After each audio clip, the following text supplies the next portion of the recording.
Hello students, कैसे हैं आप सभी। मैं उम्मीद करता हूं कि इस कोरोना पेंडेमिक में आप सभी अपने घर पर होंगे, सेफ़ साइड पर रह के स्टडी और स्टडी से रिलेटेड जो एक्टिविटीज़ हैं उसे आप रेगुलरली परफॉर्म कर रहे होंगे। मैं अच्छे से उम्मीद करता हूं आप सभी से। बच्चों, ये जो वीडियो है ये मेरे कोपेन के जो लास्ट टॉपिक हमने डिस्कस करना शुरू किया था उसका सेकेंड पार्ट रहेगा। फर्स्ट पार्ट के अंदर हमने बेसिकली जो देखा है वो है आपका क्लासिफिकेशन के टाइप्स और किन बेसिस पे कोपेन ने जो क्लासिफिकेशन है वो दिया है। ये सारा जो है ऑलमोस्ट हम डिस्कस कर चुके हैं और आज का जो टॉपिक ऑफ डिस्कशन है वो उसके फर्दर टाइप है, यानी कि अब हम जो लास्ट टॉपिक का एक कंक्लूसिव या एक क्रश हमने निकाला था, आज उसका फर्दर डिस्कशन करेंगे। जैसे कि लास्ट टाइम में आपने देखा कि कोपेन ने जब अपनी क्लाइमेट का क्लासिफिकेशन दिया, क्लासिफिकेशन के आधार उसने जो दिए वो थे टेम्परेचर और रेनफॉल। मेजर इन्होंने इसी के बेस पे डिफरेंट पोजीशन, डिफरेंट जो एरियाज़ हैं उनको अलग अलग जो है वो क्लाइमेटिक नाम यानी जलवायु के जो नाम है वो दिए। जैसे इनका जो एक मेन फोकस रहा वो वनस्पति पर भी रहा। उन्होंने माना कि जो जलवायु है वो वनस्पति का एक महत्वपूर्ण निर्धारक करने वाला कारक है, ठीक है। उसके अलावा फिर उन्होंने माना कि भाई अगर आप किसी भी क्लासिफिकेशन को देते हो तो वो इतना ईजीएस्ट होना चाहिए कि वो बहुत जल्दी जो है वो समझ में आ जाए। बेसिकली उसी आधार पर उन्होंने क्या किया, अपने पूरे पृथ्वी की क्लासिफिकेशंस को अल्फ़ाबेटिकली यानी अल्फ़ाबेट के बेस पे डिवाइड करने का काम किया। हमने देखा कि उन्होंने basically A, B, C, D, E और H ये हमारे अलग अलग जो है वो क्लाइमेटिक रीजन्स के अंदर उन्होंने नाम दिए। इनमें से ज़्यादातर जो थे वो टेम्परेचर के आधार पर थे, जैसे कि A, C, D, E और H। जो B नेम उन्होंने दिया वो नेम किस पर था, बेसिकली आपके रेनफॉल के आधार पर या फिर आर्द्रता के आधार पर। उसके इन्होंने कुछ सब पार्ट भी दिए। सब पार्ट के अंदर उन्होंने माना एक स्मॉल अल्फ़ाबेट जो रहेंगे, स्मॉल लेटर्स, वो है F, M, S और W। जहाँ पर इन्होंने पाया कि सारा साल वर्षा होती है वहाँ को उन्होंने किस नाम से डिनोट किया, F से। फिर इन्होंने जहाँ पर पाया कि मानसूनी प्रकार की जलवायु है वहाँ को इन्होंने किस नाम से डिनोट किया, M। जहाँ पर मौसम, गर्मी के मौसम जो है वो शुष्क रहते हैं, S नाम से, और जो सर्दी की ऋतु जहाँ पर शुष्क होती है, ड्राई होती है, उन्हें W, स्मॉल W के नाम से। उसके बाद इन्होंने टेम्परेचर की इंटेंसिटी यानी कहाँ कैसे कैसे तापमान जो है वो कम ज़्यादा पाया जाता है, उस आधार पे इन्होंने small alphabet A, B, C, D का यूज़ किया। और जैसे जैसे हम अल्फ़ाबेट के इंक्रीजिंग सेक्शन में जाते हैं टेम्परेचर जो है वो थोड़ा सा माइल्ड होता चला जाता है, कम होता चला जाता है। फिर इन्होंने जो बी सेक्शन दिया था यानी कि जो आर्द्रता के आधार पर था, इन्होंने आगे दो फर्दर सब डिवाइड किया है उसे। एक है कैपिटल S जो कि स्टेपी तुल्य जलवायु को दिखाएगा, एक रहेगा W जो कि मरुस्थलीय जलवायु को दिखाएगा। स्टेपी जलवायु और मरुस्थलीय जलवायु में बहुत ज़्यादा अंतर नहीं है, केवल इतना अंतर है कि मरुस्थलीय क्षेत्र में जो वर्षा है वो 25 सेंटीमीटर से कम और स्टेपी क्षेत्र में जो वर्षा है वो 25 सेंटीमीटर से थोड़ी ज़्यादा होती है। ये मैंने आपको यहाँ पर जो है बेसिकली अच्छे से बता दिया था, ठीक है। फिर इसी प्रकार से इन्होंने दो और अल्फ़ाबेट्स को अपने जलवायु प्रदेशों के नाम के लिए यूज़ किया है, वो है capital T and capital F। Capital T का मतलब है टुंड्रा एरिया यानी कि जो अमूमन शीत यानी बर्फ़ से ढके हुए क्षेत्र हैं वो, और F का मतलब है आइस कैप जो कि कंप्लीट जो है हिमाच्छादित प्रदेश रहते हैं उनमें। जो F है, आइस कैप है, उसमें आपके महाद्वीप भी हो सकते हैं, जैसे कि अमूमन हमारा अंटार्कटिका है और आर्कटिक सागर है, लेकिन क्योंकि वहाँ पर बर्फ़ जमी रहती है तो आप इसे एक आइस कैप के रूप में कंसीडर कर सकते हैं। आइसलैंड की अगर हम बात करें तो आइसलैंड के अंदर भी हमारे पास कुछ एक एग्जाम्पल ऐसे हैं जो कि हिमाच्छादित रहते हैं अमूमन, जैसे सबसे पहले ग्रीनलैंड, फिर आपका हिली एरियाज़। हिली एरियाज़ को इन्होंने H से डिनोट किया है, यानी कि जो ऊंचाई वाले क्षेत्र होंगे उन्हें हम H से डिनोट करेंगे। तो आज हम जो आज का फर्दर डिस्कशन करने वाले हैं बच्चों वो है इनके different classifications. Easy to understand है, बड़े आराम से। और सबसे अच्छी बात यह है बच्चों, अब तक हमने क्लाइमेटोलॉजी के अंदर जितना भी टॉपिक डिस्कशन में लिया है, जितना टॉपिक डिस्कस किया है, उन सभी का क्रश है ये। हमने अब तक बेसिकली जलवायु और मौसम और उसके अलावा तापमान, आर्द्रता और वाताग्र, चक्रवात, सारी चीज़ें देखी हैं और उन सारी चीज़ों को हमने अब तक अलग अलग देखा है। लेकिन इस चैप्टर का सबसे प्लस पॉइंट यही है कि यहाँ पर आपको हर टॉपिक एक दूसरे से कोरिलेट होकर दिखेगा। आपने अगर कटिबंध पढ़े हैं तो यहाँ पर आपको पता लगेगा कि उस कटिबंध में किस प्रकार का तापमान है। हालांकि हम डिस्कस कर चुके हैं, लेकिन यहाँ पे आपको एक बार रिवीजन के तौर पर ये दोबारा देखने को मिलेगा, ठीक है, तो सबसे पहले स्टार्ट करते हैं हमारा पहला समूह जो कि है ए। और हम अच्छे से जानते हैं कि ये जो टॉपिक था, जब हमने ये डिस्कस किया था तो मैंने अच्छे से आप लोगों को ये कटिबंध बताए थे कि जो कटिबंध हैं उसमें उष्ण कटिबंध की क्या विशेषताएं होती हैं, यानी कि जो हमारा उष्ण कटिबंध है उसकी विशेषताएं क्या हैं, तापमान कम है या ज़्यादा है, ये सारा हमने देखा था बहुत अच्छे से। अब आपने अगर उस टाइम अच्छे से समझ लिया ना तो ये एक तरह से रिवीजन क्लास है। चलिए बात करते हैं उष्ण कटिबंधीय आर्द्र जलवायु। बच्चों तो लो एक चीज़ तो आपको समझ में आ रही है, उष्ण कटिबंध का मतलब है 0 से 23.5 डिग्री उत्तर और 23.5 डिग्री दक्षिण। तो ये जो आपका कर्क रेखा से मकर रेखा के बीच का क्षेत्र है ये सारा उष्ण कटिबंध है। इस कटिबंध में एक और कटिबंध भी शामिल है जो कि भूमध्य रेखीय क्षेत्र कहलाता है, जहां पर तापमान अमूमन ऊंचे, वर्षा की मात्रा भी थोड़ी ज़्यादा पाई जाती है। अब उष्ण कटिबंध में अगला जो सब पार्ट है वो कौन सा सब पार्ट लगा हुआ है, आर्द्र जलवायु। मेजर पार्ट है उष्ण जो कि किससे दिखाया जाता है, ए से, और दूसरा जो सब पार्ट लगा हुआ है वो कौन सा लगा हुआ है, आर्द्र जलवायु, यानी कि ये वो क्षेत्र है जहां पर वर्षा ज्यादा होगी। ठीक है, आपको अच्छे से ध्यान होगा जब मैंने आपको भूमध्य रेखीय क्षेत्र की विशेषताएं करवाई थी तो बताया था कि पूरी भूमध्य रेखा के ऊपर ज्यादातर जो है वो रेगिस्तानी मरुस्थल भी हैं, लेकिन 3-4 क्षेत्र ऐसे भी हैं जो ज्यादा वर्षा प्राप्त करते हैं, जैसे कि कांगो, जायरे और अमेजन बेसिन। वहां पर सूर्यदेव की प्राप्ति कम होती है, रीजन है वहां पे क्लाउडी मौसम जो है वो ज्यादा देखने को मिलता है और वर्षा की मात्रा भी ज़्यादा होती है। भूमध्य रेखीय क्षेत्र पर संवहनीय प्रकार की वर्षा ज़्यादा देखी जाती है। क्यों, यहाँ पर चक्रवात नहीं बनते। चक्रवात के ना बनने का एक कारण है वहाँ पर कोरियोलिस बल का शून्य होना। ये सारी चीज़ें हम डिस्कस कर चुके हैं, ये एक तरह से रिवीजन होगी। अब देखते हैं बच्चों इसके अंदर क्या क्या चीज़ें आप नहीं सीखते हैं। इसमें एक जनरल सी बात बताई गई कि उष्ण कटिबंधीय जो जलवायु है वो वही है जो मैंने अभी जस्ट आपको बताई। वो क्षेत्र कौन सा है, कर्क रेखा से मकर रेखा के बीच में। इस कटिबंध में सूर्य की किरणें सारा साल लंबवत पड़ती हैं, सीधी पड़ती हैं। यहाँ ITCZ पाया जाता है। ITCZ हम अच्छे से जानते हैं, इंटरट्रॉपिकल कन्वर्जेंस जोन जो है उसका शिफ्टिंग जो है वो कितने डिग्री तक पाई जाती है, 0 से 5 डिग्री उत्तर और 5 डिग्री दक्षिण। ये शिफ्ट होने का मतलब बच्चों पृथ्वी शिफ्ट नहीं होती है, ये मैंने आपको समझाया, आप अच्छे से जानते हैं। मैंने कहा ना ये सिर्फ रिवीजन क्लास है। ITCZ के अंदर जो हमारी बेल्ट्स हैं, चाहे वो प्रेशर बेल्ट्स हों, चाहे वो हमारी विंड बेल्ट्स हों, हमारी यही शिफ्ट होती हैं। और शिफ्ट होने का कारण क्या है, सूर्य के उत्तरायण और दक्षिणायन होने के कारण। ठीक है, इन्हीं किरणों के जलवायु जो है वो उष्ण एवं आर्द्र पाई जाती है। ठीक है, यहाँ वार्षिक तापांतर कम होते हैं। अब तापांतर वाला टॉपिक भी हमने देखा हुआ है, और वर्षा जो है वो अधिक होती है। जब तापांतर के बारे में बात करते हैं बच्चों, तो तापांतर बेसिकली क्या होता है आपका, मैक्सिमम माइनस मिनिमम। मैंने आपको बताया है कि दिन में एक समय सबसे अधिकतम तापमान दर्ज किया जाता है और सबसे न्यूनतम। सबसे अधिकतम तापमान जो है वो एक तरह से नून के बाद अमूमन 2 बजे के आसपास जो है वो सबसे ज़्यादा नोट किया जाता है, 2 बजे से 3 बजे, क्योंकि 12 से 1 बजे तक का जो एक समय अवधि है प्रातःकाल, सूर्य उदय की पहली किरण से लेकर लगभग 12 से 1 बजे तक पृथ्वी क्या करती है, सूर्य के द्वारा छोड़ी गई एनर्जी को अब्जॉर्व करती है, सोखती है। उसके बाद जब वो रिलीज करना शुरू करती है, उस रिलीजिंग पॉइंट के स्टार्टिंग टाइम पे हमारे पृथ्वी का दिन में सबसे मैक्सिमम जो टेम्परेचर है वो नोट किया जाता है। राइट, अब आते हैं सबसे मिनिमम टेम्परेचर। मिनिमम टेम्परेचर क्योंकि सूर्य उदय से ठीक पहले लिया जाता है, इसलिए शाम को नहीं बल्कि प्रातः के पहली किरण से पहले जो टाइमिंग होती है वहां पर हमारा जो मिनिमम टेम्परेचर है वो नोट किया जाता है।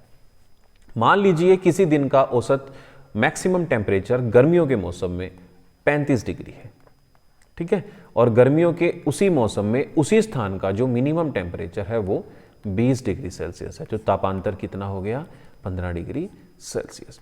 ऐसे ही अगर मैं वार्षिक तापांतर के बारे में बात करता हूं तो सबसे गर्म महीना कौन सा होता है पृथ्वी पर, यानी अर्थ पे, लैंड सरफेस पे, जुलाई, और सबसे ठंडा महीना कौन सा होता है, जनवरी। तो सबसे गर्म व सबसे ठंडे महीने के बीच में जो अंतर है, तापमान में जो अंतर है, वो हमारा क्या कहलाता है, वार्षिक तापांतर। अब क्योंकि हम भूमध्य रेखीय क्षेत्र के बारे में बात कर रहे हैं, उष्ण कटिबंधीय क्षेत्र के बारे में बात कर रहे हैं, तो ये चीज अंडरस्टूड है कि यहाँ पर सूर्य की किरणें यदि सारा साल सीधी रहेंगी तो कहीं ना कहीं इसका इंपैक्ट क्या होगा, कि दिन भी उतने ही गर्म होंगे और रातें भी उतनी ही गर्म रहेंगी, जिसके चलते ये सारा का सारा जो हमारा तापांतर का चैप्टर है ये इसी पर बेस्ड है। अमूमन ये सारी चीज़ें तापांतर पर बेस हैं, क्योंकि देखिए यहाँ पर साफ साफ चीज़ें समझाई गई हैं कि औसत तापमान भी बहुत ज़्यादा फ्लक्चुएट जो है वो नहीं करता है। 21 से 27 डिग्री के आसपास का तापमान एक एवरेज माना जाता है। तो ये वो सारे क्षेत्र हैं जहाँ पर ये विशेषताएं जो हैं वो देखी जाती हैं। उष्ण प्रदेश की सबसे बड़ी विशेषता ही यही है कि यहाँ पर तापमान में बहुत ज़्यादा अंतर नहीं होते हैं। सर्दी और गर्मी में चाहे दिन का अधिकतम तापमान हो या न्यूनतम, उसमें ज़्यादा अंतर आप नहीं देखते। और क्योंकि तापमान ऊंचे रहते हैं इसलिए प्रतिदिन शाम 4 बजे के बाद यहाँ पर वर्षा देखने को मिलती है। और वर्षा जो है वो किस प्रकार की होती है? संवहनीय प्रकार की वर्षा देखी जाती है। ठीक है, फिर इसके जो सब पार्ट हैं वो हैं ए, यानी कि उष्णकटिबंध में जो एक सब पार्ट रहेगा वो एफ, एम और डब्ल्यू का रहेगा। ठीक है, तो इसी तरह के टॉपिक हैं इसमें, ज़्यादा आपको उष्णकटिबंधीय क्षेत्रों की यही बेसिकली जो विशेषताएं हैं वो देखी जाती हैं। और एक लाइन इसके अंदर बहुत अच्छी लिखी हुई है बच्चों, वो भी मैं आप लोगों के साथ अमूमन एक बार डिस्कस कर लेता हूँ कि इसके अंदर जो लाइन ख़ास तौर पे लिखी हुई है वो भी आप लोगों को समझ लेनी चाहिए कि उष्णकटिबंध का जो क्षेत्र है बच्चों, वहाँ पर अमूमन मैंने जैसे अभी आपको बताया कि भाई बहुत ज़्यादा तापांतर जो है वो नहीं देखा जाता, और तापांतर जो है वो इतना कम मात्रा में पाया जाता है जिसके चलते यहाँ पर कोई खास ऋतुओं में भी अंतर नहीं है। जैसे इसमें लिखा हुआ है कि कोई ग्रीष्म ऋतु, और जो शब्द हैं जैसे कि शीत ऋतु है, ग्रीष्म ऋतु है, वहाँ पर ये सारे शीत जो नाम भी हैं ये भी मीनिंगलेस हैं। मीनिंगलेस होने का मतलब यहाँ पर ये है कि अमूमन उष्णकटिबंधीय क्षेत्र में क्योंकि सारा साल सूर्य की किरणें सीधी पड़ती हैं, यही कारण है कि यहाँ पर तापमान ऊँचे रहते हैं। तापमान ऊँचे हैं तो वो गर्मी सर्दी का जो अंतर है वो बहुत ज़्यादा यहाँ पर नहीं कैलकुलेटिव होता है। मैंने अभी आपको बताया कि यहाँ पर इसके जो सब पार्ट हैं वो है ए एफ, ए एम और ए डब्ल्यू। इनके बारे में मैं आगे आप लोगों से डिस्कस करूँ, यहीं पर थोड़ा समझाने की कोशिश करता हूँ कि ए एफ, जैसे कि हमने आपको डिस्कस किया था कि एफ का मतलब क्या होता है? फुल ईयर रेनफॉल, यानी कि ऐसा क्षेत्र जो उष्णकटिबंध में है। ए का मतलब उष्णकटिबंध और एफ का मतलब फुल ईयर रेनफॉल, कि उष्णकटिबंध का वो क्षेत्र जहाँ पर सारा साल वर्षा होती है, वो इस कैटेगरी में आएगा। ए एम का मतलब यानी उष्णकटिबंध का वो क्षेत्र जो एम यानी कि मॉनसून की विशेषताएं रखता है, वो इस कैटेगरी में आएगा या इस नाम से लिखा जाएगा। डब्ल्यू का मतलब क्या था? Winter dry season. ठीक है, यानी उष्णकटिबंध का वो क्षेत्र जो सर्दियों में सूखा रहता है। ये देखो, अब आपको थोड़ी थोड़ी चीजें सारी पता लग गई। अब हम इनके बारे में थोड़ा सा और डिस्कस कर लेते हैं। देखिए क्या है कि एफ यानी कि उष्णकटिबंधीय आर्द्र जलवायु। एफ का मतलब आप समझ चुके हैं क्या है? Full year rainfall. Tropical wet climate, अगर सारा साल वर्षा होगी तभी वो जलवायु आर्द्र होगी। ये तो आप लोगों को समझ में आ चुकी हैं चीजें। अब स्थिति सामान्यतः उष्णकटिबंध, यानी वो क्षेत्र उष्णकटिबंध का वो है जहां पर भूमध्य रेखा और भूमध्य रेखा के निकट ऐसी जलवायु जो है वो पाई जाती है। मैंने आप लोगों को बताया कि भूमध्य रेखीय क्षेत्र पर अमूमन जो है वो प्रतिदिन वर्षा जो है वो नोट की जाती है, संवहनीय प्रकार की वर्षा। किंतु महाद्वीपों के पवनाभिमुखी ढाल जो है वो बेसिकली 12 डिग्री उत्तर व दक्षिणी क्षेत्र तक ही जो जलवायु का प्रकार है ये पाया जाता है। क्षेत्र कौन कौन से हैं जहाँ पर ये जो वर्षा का ये जलवायु पाई जाती है, वो कौन कौन से हैं? सबसे पहले हैं पश्चिमी विषुवत रेखीय। अब वो वही तीनों बेसिन आएंगे। कौन कौन से थे? कांगो, जायरे और अमेजन बेसिन। जैसे अफ्रीका में कांगो बेसिन है, दक्षिण अमेरिका में अमेजन है, और आपके दक्षिणी पूर्वी एशिया के अंदर आपका कौन सा है? जायरे बेसिन। तो जलवायु की जो विशेषताएं हैं, यानी जहां पर आपको सारा साल वर्षा मिले, सारा साल आपको उष्णकटिबंधीय विशेषताएं मिलें, तो वहां पर जलवायु कैसी होगी? गर्म होगी, बहुत ज़्यादा हार्ड क्लाइमेट होगी, आर्द्र होगी, सूर्य की किरणें भी अच्छी हैं, तापमान भी ऊंचे हैं, वर्षा भी है, उमस भी होगी। ये हम पढ़ चुके हैं। तो क्या है, क्योंकि सूर्य की किरणें सारा साल लगभग सीधी पड़ती हैं, तापमान कैसे होते हैं? यहाँ पे ऊंचे तापमान पाए जाते हैं। ये सब आपको अच्छे से डिस्कस किया जा चुका है। यही सारी चीज़ें अब रिकॉल होंगी, आपको सिर्फ उनको अच्छे से सुनना है। औसत जो तापमान है, वार्षिक तापमान क्या है? 27 डिग्री। जब औसत वार्षिक तापमान का मतलब है कि हर महीने का औसत तापमान और इसके अलावा उनको डिवाइड प्लस करके हर महीने का औसत तापमान प्लस डिवाइड बाय महीनों की संख्या, ये रहेगा आपका इसका वार्षिक तापमान। जब हम महीनों के कुल औसत को उसकी संख्या से भाग देते हैं तो औसत वार्षिक तापमान निकल आता है। ये उसकी विशेषताएं हैं। दूसरी विशेषता क्या है? वार्षिक तापांतर। वार्षिक तापांतर मैंने आपको बताया है कि वो महीना जो सबसे गर्म है और वो महीना जो सबसे ठंडा है, उन दोनों के बीच का अंतर बहुत ज़्यादा नहीं होता। यहाँ पे लगभग 3 डिग्री से 5 डिग्री तक होगा। इसका मतलब जो मैक्सिमम टेम्परेचर मान लो अगर 30 डिग्री है तो मिनिमम टेम्परेचर आपका 25 से 27 डिग्री के आसपास होगा। इसका मतलब बहुत ज़्यादा अंतर नहीं है। इसी वजह से यहाँ पर गर्मी और सर्दियों में भी कोई खास अंतर नहीं पाया जाता। ठीक है, यही चीज़ें यहाँ पर जो है वो डिस्कस की गई हैं। यही हमने अब तक पूरे थ्रू द क्लाइमेटिक जो हमारा डिस्कशन रहा है उसके अंदर भी हमने यही चीज़ों को बार बार रिपीट किया है।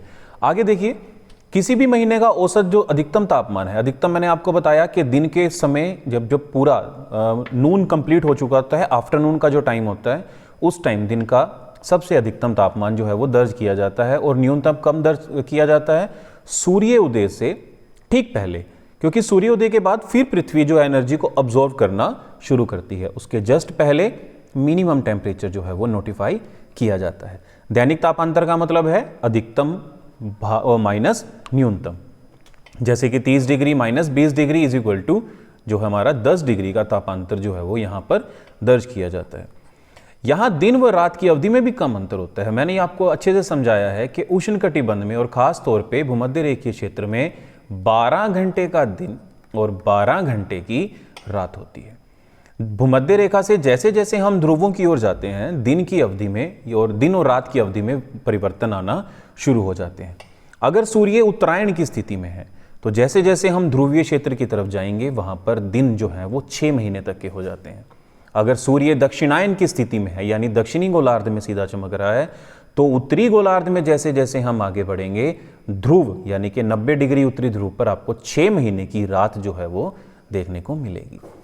जैसे कि आप लोगों ने इसके नाम से ही जान लिया है, AF का मतलब उष्णकटिबंध का वो क्षेत्र जो सारा साल वर्षा प्राप्त करता है। कितनी वर्षा है औसत यहाँ पर? लगभग 250 सेंटीमीटर। संवहनीय प्रकार की वर्षा है, ये मैं आपको लेक्चर के स्टार्टिंग से ही बोलता आ रहा हूँ, जो प्रतिदिन दोपहर के बाद बादलों की गर्जन और बिजली की चमक के साथ होती है। एक चीज़ मैं आपको यहाँ पे और ऐड कर देता हूँ बच्चों, यहाँ पर जो फ्रंट थोड़ा सा भी कारगर है वो किस प्रकार का फ्रंट है? वार्म फ्रंट है। ठीक है, यानी उष्ण वाताग्र जो है प्रभावशाली जो है थोड़ा सा यहाँ पर पाया जाता है। उसके बाद सापेक्षिक आर्द्रता। सापेक्षिक आर्द्रता आप सभी को अच्छे से पता है क्या होती है कि एक इकाई वायु में जितने जलवाष्प आ सकते हैं और जितने उसमें मौजूद हैं उन दोनों के बीच का अनुपातिक अंतर सापेक्षिक आर्द्रता कहलाते हैं। सापेक्षिक आर्द्रता का मतलब यही है कि मान लीजिए एक इकाई में ये जो है प्रतिशत में मेजर की जाती है, ये आपको बताया गया है पहले, प्रतिशत में मेजर की जाती है और एक हवा में 100% ही जलवाष्प आ सकते होंगे, क्योंकि जब परसेंट का मतलब 100 जो है वो मैक्सिमम होता है, उसके बाद जो है वो उसका प्लस पॉइंट होता है। अब मान लीजिए 100% आ सकते हैं, 100% के बदले 80% मौजूद हैं, तो यही कारण है इसकी जो सापेक्षिक आर्द्रता है वो कितनी होगी? 80%।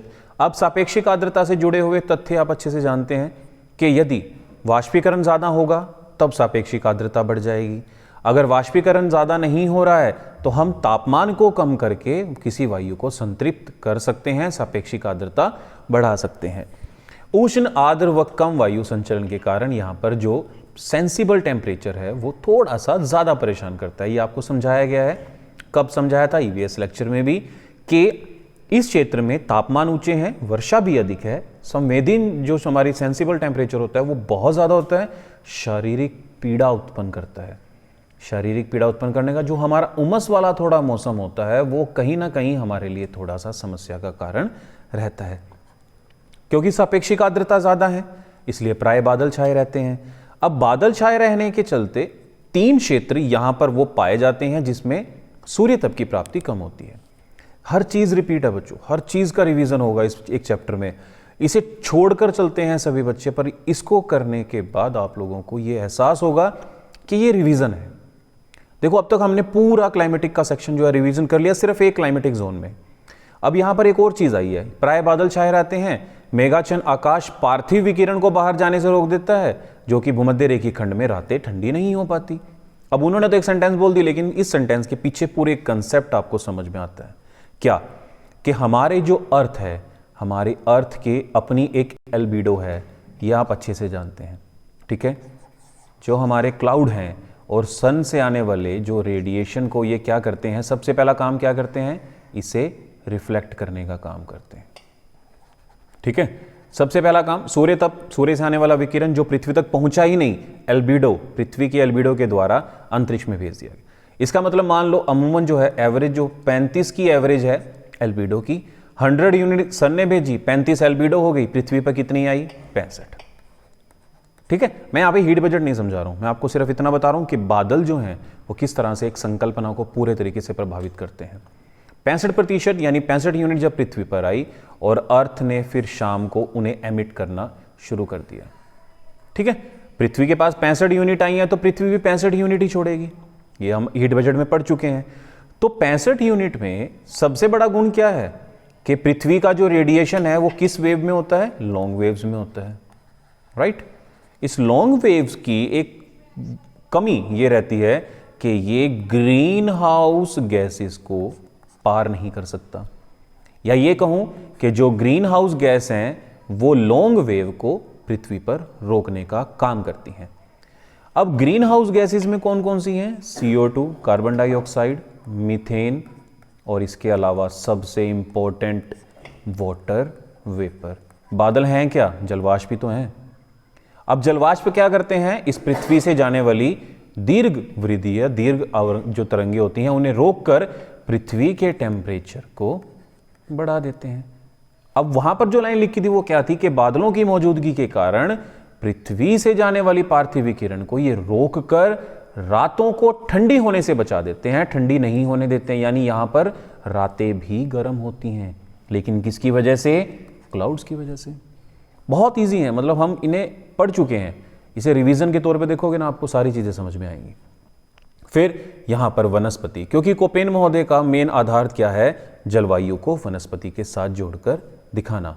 तो इन्होंने कहा कि क्योंकि तापमान और वर्षा जो है दोनों ही अधिक मात्रा में पाए जाते हैं, इसलिए कौन से वन पाए जाते हैं, सदाबहार। और उनमें कौन कौन से वृक्ष शामिल हैं, सेलवास, अमूमन इन्हें सेलवास के नाम से जाना जाता है। और जो वृक्ष यहाँ पर हैं वो सागवान हैं, दूसरे आपके अमूमन ऐसे वृक्ष जो सदा हरे भरे रहते हैं वो। एक चीज़ यहाँ पर मैं आप लोगों को ऐड करना चाहूँगा, क्योंकि भूमध्य रेखीय वन की बातों के बारे में बात हो रही है, ये दोहन की दृष्टि से सबसे कठिन क्षेत्र है। यानी ये इकलौता ऐसा क्षेत्र है जिसके वृक्षों का दोहन यानी कटाई नहीं हो सकती। और उसका कारण क्या है, तापमान और वर्षा का ज़्यादा होना। इसके साथ साथ यहाँ पर तापमान और वर्षा के कारण विविधताएं इतनी पाई जाती हैं और विविधताओं के चलते इतने बड़े ऊंचे वृक्ष यहाँ पर उगते हैं कि सूर्य की किरणें यहाँ तक नहीं पहुँच पाती, यानी धरती तक सूर्य की किरणों का प्रवेश नहीं होता। यानी पृथ्वी के आसपास, धरती के आसपास का जो क्षेत्र है वो अंधकारमय रहता है, उमस का मौसम है, तापमान इतना है, विविधताएं इतनी हैं, लकड़ी कठोर है, जिसके कारण इन वनों का दोहन नहीं हो पाता। आई थिंक ये क्लियर हुआ होगा आपको AF का सेक्शन। अब हम बात करते हैं AM। अब हम अपने भारत जैसे क्षेत्र में आ गए हैं, क्योंकि M का मतलब क्या है, मॉनसून, और A का मतलब क्या है, उष्ण कटिबंध। यानी उष्ण कटिबंध का वो क्षेत्र जहां पर कौन सी जलवायु है, मॉनसूनी प्रकार की जलवायु। तो इसकी स्थिति क्या है, वो कौन सी पोजीशन है, वो है 5 डिग्री उत्तर से 37 डिग्री दक्षिण। ये जो 5 डिग्री है इसे आप 8 डिग्री से 10 डिग्री का भी एरिया जोड़ सकते हैं, क्योंकि ITCZ की शिफ्टिंग है। ITCZ की शिफ्टिंग के साथ साथ क्योंकि भारत का जो दक्षिणी क्षेत्र है या दक्षिणी भारत है वो पूरा मानसूनी क्षेत्र के अंदर आता है। हाँ, मानसूनी पवनें भारत के उत्तरी भाग में प्रवेश करती हैं, इट्स डिफरेंट थिंग। लेकिन अगर आप उत्तर उष्ण कटिबंध के बारे में बात करें तो 23.5 डिग्री जो कि कर्क रेखा भारत के बीच से गुजरती है, उसके दक्षिण का सारा भाग जो है वो अमूमन इसी क्षेत्र के अंदर आता है। क्षेत्र कौन से हैं, मानसूनी जलवायु भारत, दक्षिण पूर्वी एशिया जिसमें लाओस, कंबोडिया, वियतनाम, इंडोनेशिया इत्यादि हैं, फिर ऑस्ट्रेलिया, अफ्रीका का गिनी तट और कोलंबिया। ये सारे अमूमन जो हमारे ये दक्षिण पूर्वी क्षेत्र, Malaysia, Indonesia, Laos, Cambodia, Vietnam, ठीक है, बर्मा, वो म्यांमार हो गया, इसके अलावा भारत है, दक्षिणी भारत, और श्रीलंका है, फिर ऑस्ट्रेलिया है। ये वो सारे क्षेत्र हैं जो मानसूनी प्रकार की जलवायु को धारण किए हुए हैं।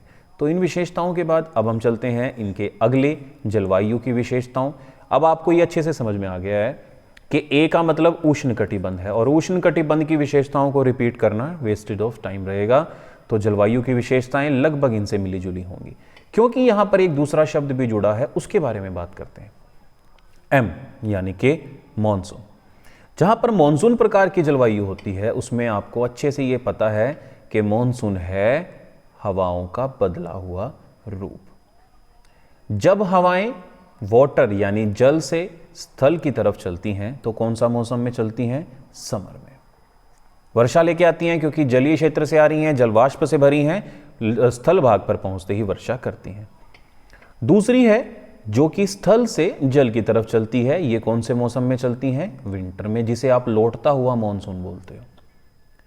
6 महीने ये पवनें जल से स्थल और 6 महीने ये पवनें स्थल से जल की तरफ चलती हैं। यही तो मॉनसून पवनें हैं, यही वर्षा करती हैं। और इन्हीं वर्षा पवनों के चलते भारत में जो है वो एक विविध प्रकार की जलवायु की विशेषताएं धारण की हुई है या धारण करने की क्षमता बनी है। जलवायु की विशेषताएं क्या है? मौसम में परिवर्तन के साथ पवनों की दिशा में परिवर्तन। अभी बता दिया मैंने कि गर्मियों में ये जल से स्थल और सर्दियों में स्थल से जल चलती हैं। ग्रीष्म ऋतु में मॉनसून पवनें जो हैं वो समुद्र से स्थल की ओर चलती हैं और वर्षा करती हैं। बताया मैंने, जल से आने के कारण जलवाष्प से भरी हैं, वर्षा करती हैं। शीत ऋतु में ये पवनें जो हैं वो स्थल से समुद्र चलती हैं, क्योंकि स्थल से आ रही हैं, शुष्क होती हैं, वर्षा कम करती हैं। थोड़े बहुत भागों में, खास तौर पे जो तमिलनाडु का क्षेत्र है, वहां पर लौटता हुआ मॉनसून जो है वो वर्षा करता है। उसका कारण ये है कि जब व्यापारिक पवनें मॉनसून पवनों का रूप लेकर उत्तर पूर्व से दक्षिण पश्चिम की तरफ चलती हैं, यानी कि इस डायरेक्शन से ये आगे बढ़ती हैं, तो ये बंगाल की खाड़ी से जलवाष्प को धारण कर तमिलनाडु के क्षेत्र पर वर्षा कर देती हैं। ये शिफ्टिंग ऑफ ITCZ, ये सबसे इंपॉर्टेंट कंसेप्ट है आपके तमिलनाडु के अंदर वर्षा होने का। थोड़ा सा समझ के देखिएगा आप इसे, मैंने समझाया है आपको। इस जलवायु में उच्चतम वर्षा जो है वो आरंभ होने से पहले, जो महीना है वो किसमें? मई जून से पहले ही पाए जाते हैं। अधिकतम तापमान, क्योंकि मई जून तक तापमान ज़्यादा होते हैं, तापमान ज़्यादा होने के चलते क्या सिचुएशन बनती है? ये बात कर रहे हैं जून मंथ की। जब जून मंथ होता है तो लैंड सरफेस यानी स्थल भाग ज़्यादा तापमान को धारण करता है, तापमान धारण करता है, जिसके कारण दबाव जो है वो घट जाता है। लेकिन क्योंकि जून स्थल के लिए भी इतना गर्म नहीं है, लेकिन फिर भी जून तक तापमान अधिकतम होता है। जुलाई के बाद या जुलाई और अगस्त का जो महीना होता है, इसमें वर्षा का जो है वो प्रभाव जो है ज़्यादा आ जाता है। अब इसके मुकाबले जो हमारा स्थल भाग के मुकाबले जो जल भाग है, वहाँ पर जो तापमान है वो कम होते हैं, दबाव जो है वो ज़्यादा होता है। क्यों? क्योंकि जल के अंदर एक विशिष्ट ऊष्मा का गुण होता है, जिसके कारण वो देर से गर्म, वो देर से ठंडा होता है। अब हवाएं, पवनें जो हैं वो उच्च वायुदाब से निम्न वायुदाब की तरफ खींचती हैं, जिसे हम मॉनसून पवनों के नाम से जानते हैं। ये चीज़ें हैं जो अभी हम डिस्कस करके आ चुके हैं, यही हम वही चीज़ें रिपीट कर रहे हैं। अच्छा, सबसे गर्म महीने यानी मध्यमान एवरेज जो है वो लगभग 30 से 35 सबसे गर्म, सबसे ठंडा 18 से 21, क्योंकि बहुत ज़्यादा अंतर नहीं होता है। भारत के अंदर हम अमूमन देखते हैं, अगर कोई तटवर्ती क्षेत्र नहीं है, यानी कि जो तटीय क्षेत्र हैं, जो तट के आसपास बसे हुए शहर हैं, वहाँ पर तो ये तापांतर और भी कम होता है। लेकिन अगर हम भारत के भीतरी भाग यानी कि स्थल अवरुद्ध भागों के बारे में बात करें, तो वहाँ पर तापमान में अधिकतम और न्यूनतम में अंतर ज़्यादा पाया जाता है। फिर समुद्र से दूरी के आधार पर कुल वार्षिक वर्षा 75 से 250 सेंटीमीटर के आसपास ही होती है। यानी वो सभी क्षेत्र जो तट के समीप हैं वर्षा ज़्यादा धारण करते हैं, प्राप्त करते हैं, और जो क्षेत्र स्थल के अंदर यानी जल से दूर हैं, स्थलीय भाग के से घिरे हुए हैं, वहाँ पर जो वर्षा है वो कम पाई जाती है।